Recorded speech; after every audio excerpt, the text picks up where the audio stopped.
আজকে আমি পাঙ্গাস মাছ দিয়ে আলু দিয়ে ঝোল করলাম। পেঁয়াজ, রসুন, আদা, জিরা, দারচিনি, গরম মশলা একত্রে বেটে হলুদ, লবণ, মরিচ দিয়ে ভালো করে কষিয়ে নিয়ে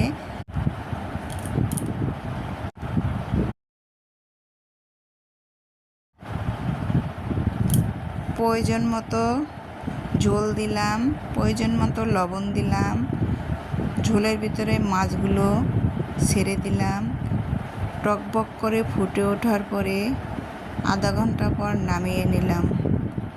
আজকে আলু দিয়ে আমার পাঙ্গাস মাছের ঝোল।